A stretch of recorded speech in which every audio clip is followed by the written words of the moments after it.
अस्सलाम वालेकुम दोस्तों। उम्मीद है कि आप लोग ठीक हैं। रमज़ान शरीफ ठीक जा रहा है।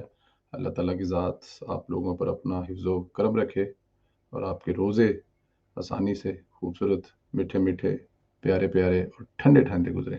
दोस्तों अपडेट पे बात करते हैं। नदीम अफ़ज़ल चंद जो कि इमरान खान साहब की काबीना में उनके मावन ख़ुसूसी भी रह चुके हैं। उन्होंने इमरान खान की कुल काबिलियत का भांडा फोड़ा है। बताया उन्होंने इंटरव्यू में कि इमरान खान की टीम के कौन से दो लोग थे। चंद साहब बताते हैं कि काबीना में बेशतर हुकूमती मामलात इस वक्त के DG ISI lieutenant general Faiz Hamid, साबक DG ISI lieutenant general Asif Ghafoor साहब चलाते थे। खान सबसे ज्यादा जनरल फैज हमीद और जनरल आसफ गफूर पर इन्हिसार करते थे।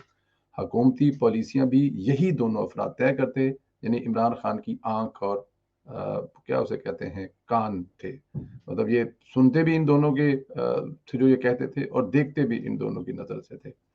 अंदाज़ा करें कि हुकूमती पॉलिसियां तक ये दो साहब बनाते थे। हुकूमत कैसे चलानी है, हुकूमत में क्या होना है, हुकूमत ने किससे मिलना है, हुकूमत ने किसको पकड़ना है, हुकूमत ने लोगों के लिए क्या करना है, दोनों साहब ही करते थे।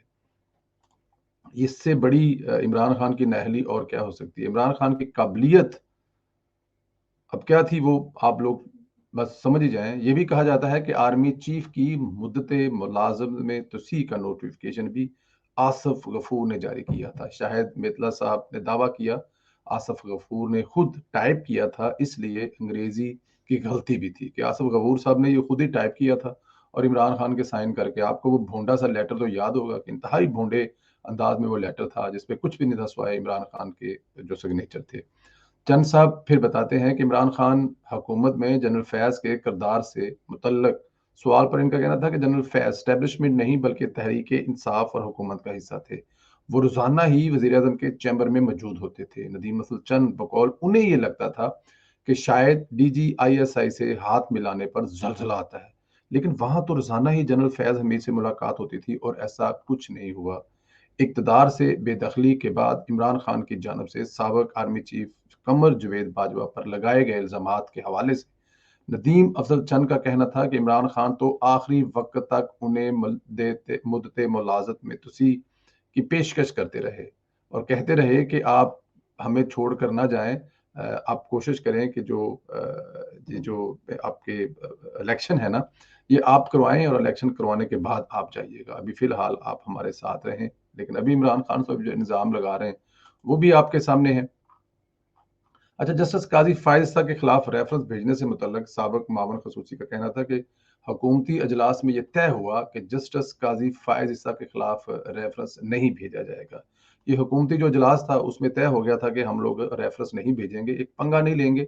शरीफ इंसान, शरीफ जज है, उसके खिलाफ कुछ ऐसा है तो सही, नहीं तो उसके खिलाफ ऐसा क्यों करना है। लेकिन जाहिर है उन्होंने जनरल फैज साहब की असलियत पूरी दुनिया पर वाजे की थी अपनी रिपोर्ट में। काजी फायज ईसा साहब ने जो फैसला था, तो वो जनरल फैज साहब करता धरता थे हुकूमत का भी, तो उनको कैसे ये मंजूर होता कि उनके खिलाफ करने वाला जज रहे। तो फिर कहीं और से खान साहब को फैसला मसूल हुआ और रेफरेंस दायर भेज दिया गया। अब कोई और कौन था, वो जनरल फैज साहब ही थे। इस दिलचस्प सवाल पे कि कोरोना वबा के दौरान ऑडियो कैसे वायरल हुई, नदीम अफजल चंद का कहना था कि मेरी इमरान खान से 1-on-1 मीटिंग थी। मैं चाहता था कि इसका कोई गवाह हो। जहांगीर तरीन से तलकात इन दिनों अच्छे नहीं थे, सो मैंने जुल्फी बुखारी को कहा कि इमरान खान को दौरान मुलाकात जो कुछ कहा वो शायद इनके लिए सख्त बातें थी। साबिक मामून खसूसी के बकौल मैंने इमरान खान से कहा कि वज़ीर आज़म ऑफिस में ब्यूरोक्रेसी और इंटेलिजेंस ब्यूरो मिलकर आपकी सियासी क्यादत को बदनाम कर रहे हैं। इनके टेलीफोन टेप होते हैं, उन्हें तजलील का निशाना बनाया जाता है। मैंने अपना इस्तीफा भी दिया, मैं इन हालात में काम नहीं कर सकता। उन्होंने इस्तीफा कबूल नहीं किया। इन चीजों का आजम खान को पता चल गया, जिनका इस वक्त के डीजीआईबी के साथ गठजोड़ था। कुछ दिनों बाद मेरा व्हाट्सएप मैसेज वायरल कर दिया गया, शायद इसका मुझे नुकसान होगा। इनके बकौल अगले कबीना इजलास में इमरान खान भी नाराज हुए कि ये आपने क्या कह दिया, जिस पर मैंने कहा ये कि मेरा पर्सनल मैसेज था, इस पर इंक्वायरी कराएं कैसे लीक हुआ। लेकिन इंक्वायरी नहीं कराई गई। यानी इमरान खान खुश था कि इनके लोगों के फोन कॉल स्टेप हो रही हैं और इसका डाटा लीक हो रहा है। ये तो चंद साहब के इंकशाफात है। अब जरा देकर मामलात की तरफ भी बात करते हैं। जियो न्यूज से वाबस्ता सहाफी आजाद सैयद ने इंकशाफ किया है कि general Asim Munir army chief बन रहे थे तब नादरा से इनकी फैमिली का डेटा चोरी किया गया। इसको गलत इस्तेमाल किया जाना था मगर लोग पकड़े गए। आसाद सैयद के मुताबिक national database registration authority NADRA मौजूदा army chief general Asim Munir के अहल खाना से मुतल्लिक डेटा लीक के पीछे मुजरमों के शनाख्त के लिए इंक्वायरी की खत्मी शक्ल देने के लिए तैयार है। मुबीना तौर पर गैर कानूनी तौर पर हासिल की गई मालूमात को गुज़श्ता नवंबर में मौजूदा आर्मी चीफ की तकर्री रोकने की कोशिश में इस्तेमाल किया गया था। अक्टूबर 2022 में 5 सीनियर लेफ्टिनेंट जनरल का पाकिस्तान के नए आर्मी चीफ के लिए ओहदे का मुकाबला था। इस दौरान नादरा के एक जूनियर डेटा अफसर ऑपरेटर फारूक अहमद ने मुबीना तौर पर जनरल आसम मुनीर शाह के खानदान की खातून रुकन के डेटा तक रसाई की और खानदान की तफसीलात और शनाख्ती कार्ड नंबर इकट्ठे किए। इस डेटा के बाद फेडरल इन्वेस्टिगेशन एजेंसी के जो बॉर्डर मैनेजमेंट सिस्टम में खानदान के बैनुल अक़वामी सफरी मकामात का पता लगाने के लिए इस्तेमाल किया गया। वज़ीर आज़म ने झूठे दावे के माखज़ की निशानदही के लिए तहकीकात का आगाज़ किया जो हुकाम को नादरा में गैर कानूनी डेटा रसाई तक ले गई। नतीजे के तौर पर Farooq Ahmed junior executive, Rehman Bhatt deputy director, Rashid Ahmed assistant director, Saifullah deputy assistant director और साजिद सरवर असिस्टेंट सुप्रेंट और M Ali deputy assistant director को मुअत्तल कर दिया गया। चेयरमैन नादरा तारक मलिक ने इंक्वायरी का हुक्म दिया है। इब्तदाई तौर पर इंक्वायरी की निगरानी रिटायर्ड ब्रिगेडियर खालिद लतीफ ने की जो बाद में लेफ्टिनेंट जनरल फैज हमीद के करीबी साथी पाए गए। जो मुलजम दावेदारों में से एक थे, बाद में लतीफ को मफादात के टकराव की वजह से सीनियर अफसर अली जवेद से तब्दील कर दिया गया। इंक्वायरी के दौरान नादरा के 2 अफसरान खालिद इनायतुल्लाह, अमीर बुखारी को डेटा तक रसाई के अहम किरदार के तौर पर शनाख्त किया गया। दोनों अफसरान ने मुबीना तौर पर मुकाबला करने वालों के करीबी रिश्तेदारों को डेटा की दरख्वास्त करने वालों को नामजद किया। तवक्का है कि जारी इंक्वायरी से जल्द ही इस कहानी में मुलव्वस नादरा के असल चेहरे बेनकाब होंगे। ताहम अफसरान के पीछे असल मास्टर माइंड जो को शायद अवामी सजा का सामना ना करना पड़े। नादरा इंतजामिया के एक आला ओहदेदार ने मामले की हसासियत और तहकीकात के जारी नोयत का हवाला देते हुए बगैर किसी नाम के इंकशाफ किए इंक्वायरी की तस्दीक की। वाज़ेह रहे अदारे के 6 जूनियर स्टाफ को ताहाल इनके ओहदों पर बहाल नहीं किया गया। हाल ही में ब्रिगेडियर रिटायर्ड खालिद लतीफ 3 दीगर फौजी एहलकारों को मुस्तफ़ी होने का मौका दिया गया।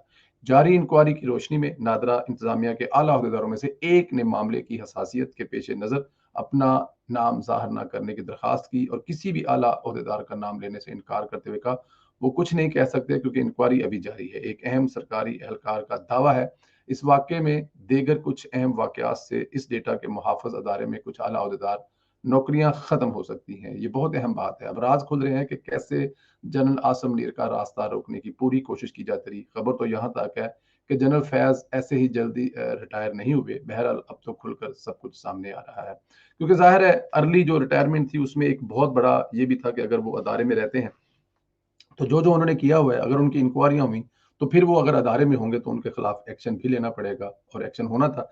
क्योंकि देखें इसमें तो कोई शक नहीं है। एक तो उनका माजी उन्होंने जो अभी चंद साहब की जो बातें थी कि उन्होंने हुकूमत चलाई है तो इस हुकूमत के जितने मामलात थे उल्टे पुल्टे सीधे वो सारे वो कर रहे थे। एक तो वो उनके खिलाफ एक बहुत बड़ी चार्जशीट थी और दूसरी जो बड़ी बात थी वो उन्होंने जनरल आसम मुनीर का रास्ता रोकने की कोशिश की और वो जो कर सकते थे उन्होंने मजहब कार्ड तौर इस्तेमाल किया।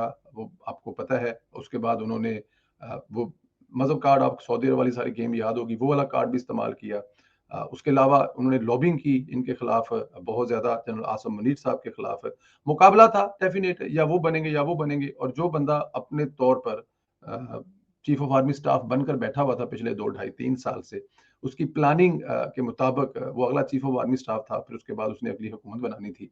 फिर उसके बाद इमरान खान साहब के साथ जो वादे थे वो थे तो कोई भी नहीं करता। इमरान खान साहब की ये भी बहुत बड़ी भूल थी कि अगर फैज हमीद अगर आर्मी चीफ बन जाता तो इमरान खान का सबसे पहले मेरे ख्याल में उसने जो है ना वो फारग करना था। क्योंकि वो ये कोई वादे शादे करने की कोशिश कर रहा था, अपोजिशन से डील करने की कोशिश कर रहा था, नवाज शरीफ साहब को रीच करने की कोशिश कर रहा था कि आप मुझे बना दें, मैं आते सबसे पहले इमरान खान का जो है वो काम तमाम कर दूंगा। तो वो तो इमरान खान साहब भूल जाते, लेकिन अपने लिए वो जो जो रास्ते बना रहा था उन रास्तों को बनाते हुए उसके रास्ते में जो जो आ रहा था उसके खिलाफ वो जो कर सकता था उसने किया था।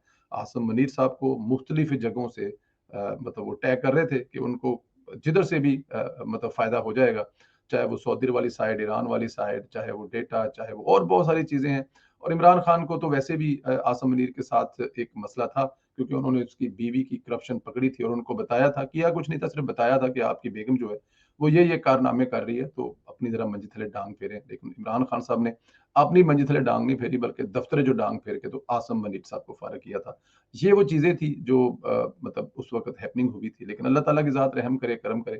اپڈیٹس تو اصل کل آئیں گی، پتہ تو کل لگے گا، کیونکہ سپریم کورٹ کا میدان کل سجے گا، کیونکہ حکومت جو ہے وہ بھی عدلیہ میں ان 3 ججوں کے خلاف ریفرنس بھیجنے پر غور کر رہی ہے. اور ظاہر ہے وہ 3 جج جو بیٹھے ہوئے ہیں وہ بھی تو خاموشی سے نہیں بیٹھے ہوں گے. عمران خان کے اگر وہ اس منصوبے پر عمل پیرا ہیں یا وہ کوشش کریں گے تو میرے خیال میں یہ ایک بہت بڑی ہیپننگ ہوگی کہ حکومت کو گھر بھیج دیا جائے یا وزیر اعظم شہباز شریف کے خلاف توہین عدالت کا لگا کر ان کو عہدے سے فارغ کر دیا جائے. یہ ساری خبریں انشاءاللہ تعالیٰ کل آپ سے شیئر کریں گے. اپنا خیال رکھیں، اجازت دیں، ملاقات ہوگی پھر.